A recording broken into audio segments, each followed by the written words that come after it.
Buenas tardes, queridos amigos, soy Lourdes Evans y hoy vamos a leer de la novela The Midnight Library de Matt Haig, el capítulo llamado The Penultimate Update Nora had posted before she found herself between life and death.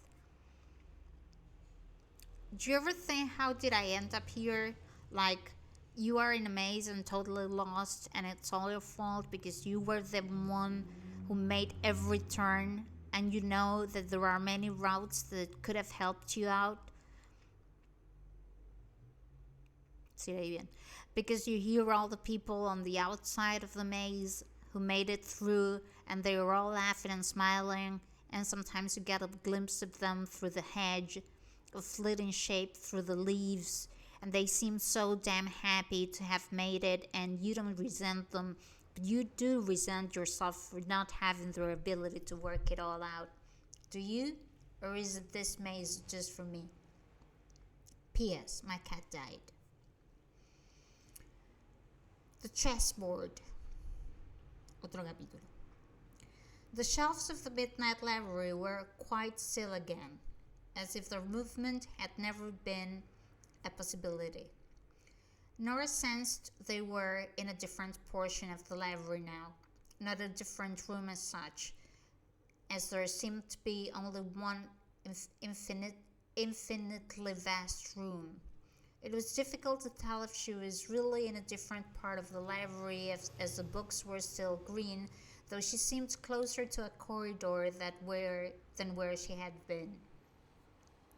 And from here she could see a glimpse of something new through one of the stacks, an office desk and computer, like a basic makeshift open plan office positioned in the corridor between the aisles.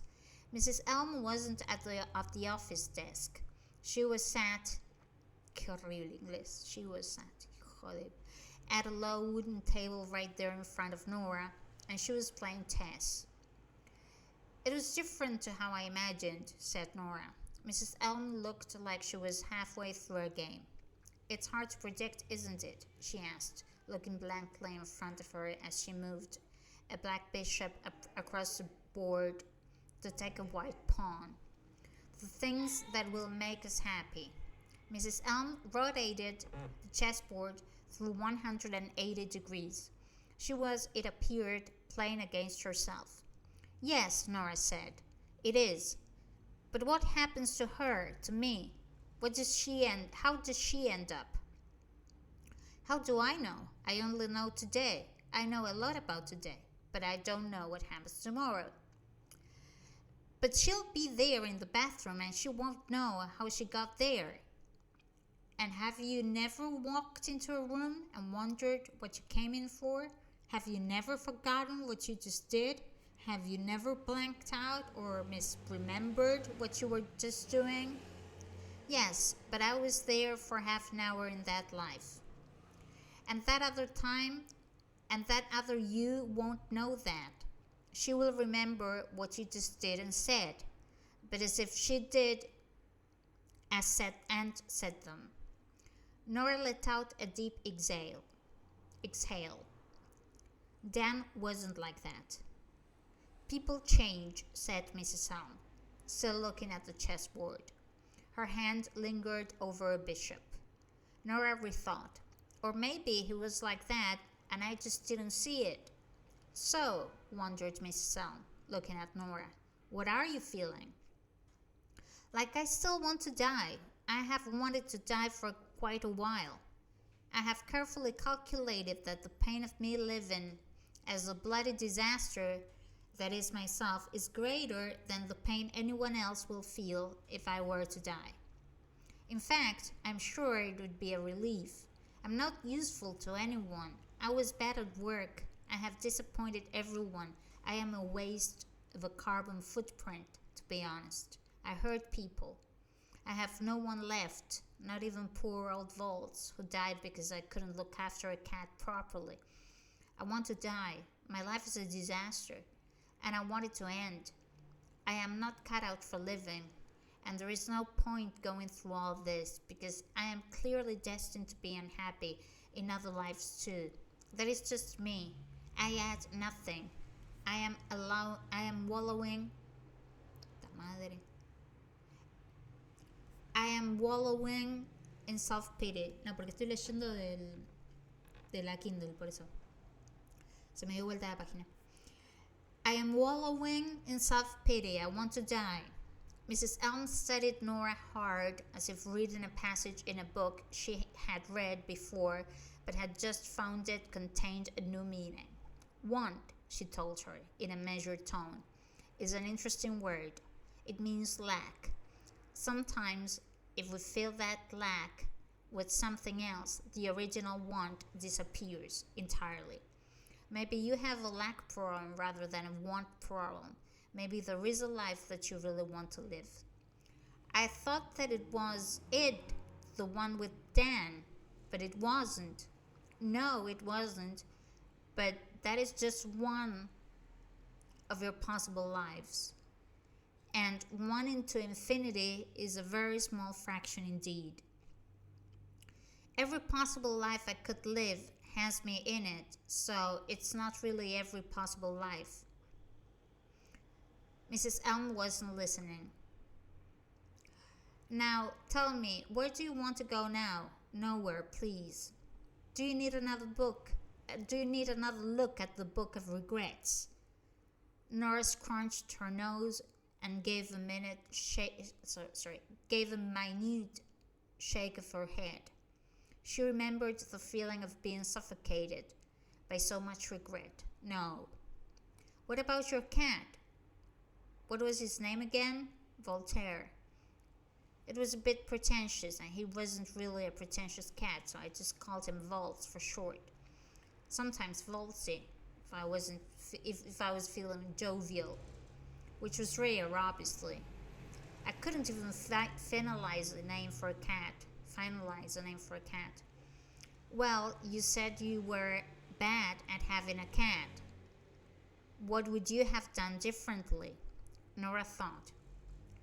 She had the very real sense that Mrs. Elm was playing some kind of game with her, but she also wanted to see her cat again, and not simply a cat with the same name. In fact, she wanted it more than anything. Okay, I'd like to see the life where I kept Voltaire indoors, my Voltaire. I'd like the life where I didn't try and kill myself, and where I was a good cat owner, and I didn't let him out onto the road last night. I'd like that life, just for a little while. That life exists, doesn't it? Otro capítulo. The only way to learn is to live. Parece sacado de una fortune cookie. Nora looked around and found herself lying in her own bed. She checked her watch. It was 1 minute past midnight. She switched on her light. This was her exact life, but it was going to be better, because Voltaire was going to be alive in this one. Her real Voltaire. But where was she? Volts. She climbed out of bed. Volts. She looked all over her flat and couldn't find him anywhere. The rain patted against the windows. That much hadn't changed. Her new box of antidepressants was out on the kitchen unit. The electric piano stood by the wall, silent. Voltsy? There was her yucca plant and her 3 tiny potted cacti. There were her bookshelves with exactly the same mix of philosophy books and novels and untried yoga manuals and rockstar biographies and pop science books. An old National Geographic with a shark on the cover and a 5-month-old copy of Elle magazine, which she'd bought mainly for the Ryan Bailey interview. No new additions in a long time. There was a bowl still full of cat food. She looked everywhere, calling his name. It was only when she went back into her bedroom and looked under the bed that she saw him. Volts. The cat wasn't moving. As her arms weren't long enough to reach him, she moved to the bed. Voltsy, come on, Voltsy, she whispered. But the moment she touched his cold body, she knew and she was flooded with sadness and confusion. She immediately found herself back in the midnight library facing Mrs. Elm, who was sat this time in a comfy chair, deeply absorbed in one of the books. "I don't understand," Nora told her. Mrs. Elm kept her eyes on the page she was reading. "There will be many things you don't understand. I asked for a life in which Voltaire was still alive. Actually, you didn't." "What?" She put her book down. "You asked for a life where you kept him indoors." "That is an entirely different thing." "Is it?" "Yes, entirely. You see, if you'd have asked for the life where he was still alive, I would have had to say no." "But why?" "Because it doesn't exist. I thought every life exists. Every possible life. You see, it turns out that Voltaire had a serious case of," she read carefully from the book, "restrictive cardiomyopathy. A severe case of it, which he was born with, and which was destined to cause his heart to go at a young age. But he was hit by a car. There is a difference, Nora, between dying in a road and being hit by a car. In your root life, Voltaire lived longer than almost any other life, except the one you've just encountered, where he died only 3 hours ago. Although he had a tough few early years, the year you had him was the best of his life. Voltaire has had much worse lives, believe me. You didn't even know his name a moment ago. Now you know he had restrictive cardio whatever. I knew his name, and it wasn't a moment ago. It was the same moment. Check your watch." "Why did you lie?" "I wasn't lying. I asked you what your cat's name was. I never said I didn't know what your cat's name was. Do you understand the difference? I just wanted you to say his name so that you would feel something." Nora was hot with agitation now. "That's even worse. You sent me into that life knowing Volz would be dead, and Volz was dead, so nothing changed." Mrs. Elm's eyes twinkled again. "Except you." "What do you mean?" "Well, you don't see yourself as a bad cat owner anymore. You looked after him as well as he could have been looked after. He loved you as much as you loved him, and maybe he didn't want you to see him die. You see, cats know. They understand when their time is up. He went outside because he was going to die, and he knew it." Nora tried to take this in. Now she thought about it. There hadn't been any external signs of damage on her cat's body. She had just jumped to the same conclusion that Ash had jumped to, that a dead cat on the road was probably dead because of the road. And if a surgeon could think that, a mere layperson would think that too. 2 plus 2 equals car accident. "Poor Volz," Nora muttered mournfully. Mrs. Elm smiled like a teacher who saw a lesson being understood. "He loved you, Nora. You looked after him as well as anyone could. Go and look at the last page of the Book of Regrets." Nora could see that the last book was lying on the floor. She knelt on the floor beside it. "I don't want to open it again." "Don't worry. It will be safe for this time. Just stick to the last page." Once she had flicked to the last page, she saw one of her very last regrets. "I was bad at looking after Voltaire," slowly disappear from the page, the letters fading like retreating strangers in a fog. Nora closed the book before she could feel anything bad happen. "So you see, sometimes regrets aren't bad, in fact, at all. Sometimes regrets aren't based on fact at all. Sometimes regrets are just," she searched for the appropriate terms and found it, "a load of bullshit." Nora tried to think back to her school days to remember if Mrs. Elm had said the word bullshit before, and she was pretty sure she hadn't.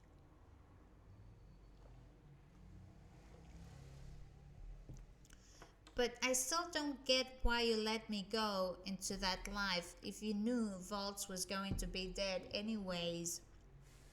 You could have told me. You could have just told me I wasn't a bad cat owner. Why didn't you? Because, Nora, sometimes the only way to learn is to live. Sounds hard. Take a seat, Mrs. Elm told her. A proper seat. It's not right, you kneeling on the floor. And Nora turned to see a chair behind her that she hadn't noticed before. An antique chair, mahogany and bottomed leather, Edwardian maybe, with a brass bookstand attached to one arm.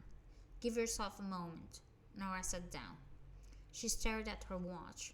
No matter how much of a moment she gave herself, it stayed being midnight. I still don't like this. One life of sadness was enough. What is the point of risking more? Fine, Mrs. Elm shrugged. What? Let's do nothing then. You can just stay here in the library with all those lives waiting on the shelves and not choose one. Nora sensed Mrs. Elm was playing some kind of game, but she went along with it. Fine. So Nora just stood there while Mrs. Elm picked up her book again. It seemed unfair to Nora that Mrs. Elm could read the lives without falling into them. Time went by, although technically, of course, it didn't. Nora could have stayed there forever without getting hungry or thirsty or tired, but she could, it seemed, get bored. As time stood still, Nora's curiosity about the lives around her slowly grew. It turned out to be near impossible to stand in a library and not want to pull things from the shelves. Why can't you just give me a life you know is a good one? She said suddenly. That is not how this library works. Nora had another question. Surely in most lives I will be asleep now, won't I? In many, yes. So what happens then? You sleep. And then you wake up in that life. It's nothing to worry about, but if you are nervous, you could try a life where it's another time. What do you mean? Well, it's not nighttime everywhere, is it? What? There are an infinite number of possible universes in which you live. Are you really saying they all exist in Greenwich Mean Greenwich Mean Time? Of course not, said Nora. She realized she was about to cave in and choose another life. She thought of the humpback whales. She thought of the unanswered message. I wish I had gone to Australia with Easy. I would like to experience that life. Very good choice. What? It's a very good life? Oh, I didn't say that. I merely feel that you might be getting better at choosing. So, it's a bad life? I didn't say that either.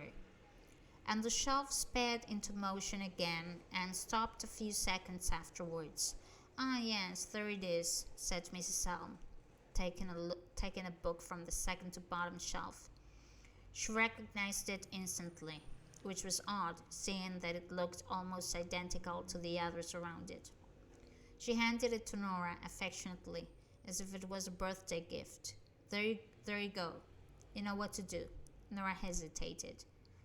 What if I am dead? Sorry? I mean, in another life. There must be other lives in which I died before today. Mrs. Elm looked intrigued. Isn't that what you wanted? Well, yes, but you have died an infinite number of times before today. Yes, car accident, drug overdose, drowning, about a fatal food poisoning, choking on an apple, choking on a cookie, choking on a vegan hot dog, choking on a non-vegan hot dog, every illness it was possible for you to catch or contract.